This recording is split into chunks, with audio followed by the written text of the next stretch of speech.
কেমন আছো? আশা করি সবাই ভালো আছো। আইরিশি লাইফস্টাইলে সবাইকে স্বাগত জানিয়ে আজকের ভিডিওটা শুরু করলাম। সকাল সকাল করলা দিয়ে সুরিমালা ফুলের ভাজা করব।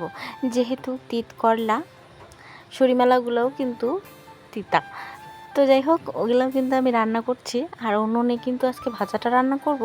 আর গ্যাসে ওইদিকে কিন্তু আমি ডালটা বসিয়ে দিয়েছি। ডাল আমার হয়ে গেছে, সংবাদ দিয়ে দিলাম।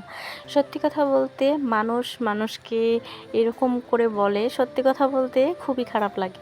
আজকে ভিডিওর শুরুতেই আমি একটা কথাই বলতে চাই, মানে আমাকে একজন বলেছিল যে তুমি কিভাবে রান্না করো, তোমার ডাল রান্না করলে কিরম জানি সাদা ফেটফেটে হয়ে থাকে, তার মধ্যে আলু যে ভাজো, আলুও কিন্তু ভাজা হয় না। মানে আমার সামনে বলে নেই, কিছু কিছু মহিলার সামনে বলেছে।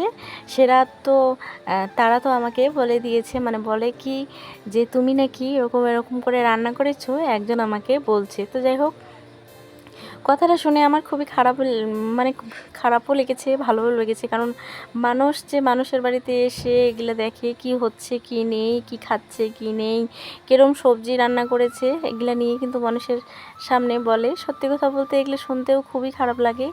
মানে মানুষ যে এরকমই টাইপের থাকে, কি আর বলি। সত্যি কথা বলতে আমরা হলাম মধ্যবিত্ত পরিবার থেকে, তা আমাদের তো কষ্ট হবে। কারণ কোনো দিন এরকম হয়ে যায় হলুদ থাকে না, তেল থাকে না, তবু ম্যানেজ করে রান্না করতে হয়। এরকম অবস্থা, মানুষের এরকম অবস্থা দেখলে হাসতেও নেই বা কিছু মানুষের সামনে বলতেও নেই। আজ তোমার আছে বলে তুমি অনেকটাই সুখী আছো, আমাদের নেই বলে আমাদের দিন কাজ করে দিনে কিন্তু খাওয়া, মানে আজ কাজ করবে আজ আমাদের সংসারে জাবদা চলবে, কাজ করবে না সংসার চলবে না, এরকম ব্যাপার হয়ে থাকে বা এরকম আমাদের সমস্যাও থাকে। তো সেটাও তো বুঝতে হবে, তাই না? মানুষ যে মানুষ হয়ে মানুষের নামে এত বদনাম করে, সেটা শুনে খুবই খারাপ লাগে। সত্যি কথা বলতে এগুলো কথা যখন শুনবা তুমি, তখন তোমাকে অটোমেটিক তোমার খুবই খারাপ লাগবে। সত্যি কথা বলতে মানুষের কথা এই কান দিয়ে শুনবো, এই কান দিয়ে বের করে দেব, এটাই কিন্তু চিন্তা করি। তো কিছু কিছু কথা এরকমই আছে যেগুলো কথা আমার খুবই মাইন্ডে লেগে যায়, সেগুলো কথা তোমাদের সামনে বলতে বাধ্য হই। তো যাই হোক, এদিকে কিন্তু খাওয়া দাওয়া করে এক গাদা থাল নিয়ে কলের পাড়ে চলে আসলাম। কলের পাড়ে এসে কিন্তু থাল মেজে ধুয়ে নিচ্ছি। তারপরে কিন্তু আজকে তো সারাদিনে কাজ তো প্রতিদিনই করতে হয়, তাই না? কোনো দিন এরকম থাকে কাজ হালকা থাকে, কোনো দিন এরকমও থাকে যে কাজগুলো খুবই ভারী, মানে খুবই কষ্টকর ব্যাপার।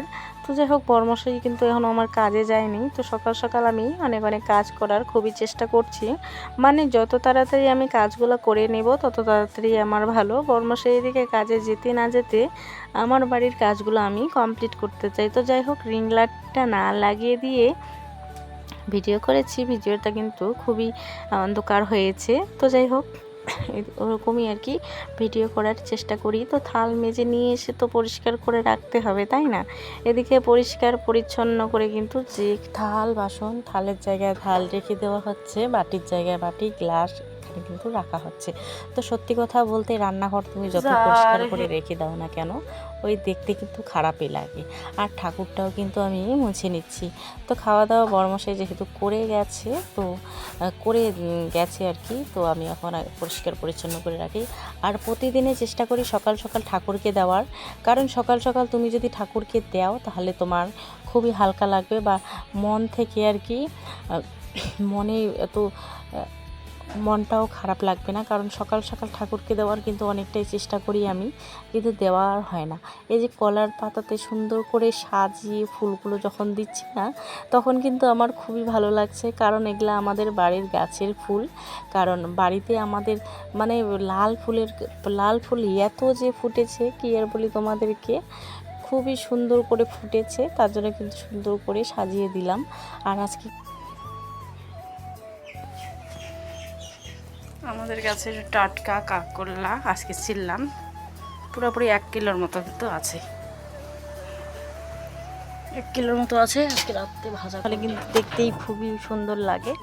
তারপরে আমি এদিকে বাড়ির উঠোনটা সুন্দর করে ঝাড় দিয়ে নিচ্ছি। ঠাকুরকে দেওয়া যেহেতু আমার কমপ্লিট হয়ে গেল, তো ভালো করে এখন উঠানটা ঝাড় দিয়ে নিই। আকাশের অবস্থাও বেশি একটু ভালো না, কারণ একটু পরে আবার ঝড় তুফান শুরু হয়ে যাবে। এখনই দেখো কত সুন্দর রোদ চালিয়েছে, এখনই কিন্তু পুরো অন্ধকার করবে, অন্ধকার করে কিন্তু শুরু হয়ে যাবে বৃষ্টি। তো বৃষ্টি শুরু হতে না হতে কিন্তু আমি এদিকে সব কিছু গুটিয়ে নিয়ে এখন কিন্তু মাছটাও ভেজে নিচ্ছে। শাশুড়ি মা যেহেতু সকালবেলা ভাত খায়নি, তার জন্য মাছের একটা ভাজাও তুলে দিলাম আর মাছের ঝোলটা রান্না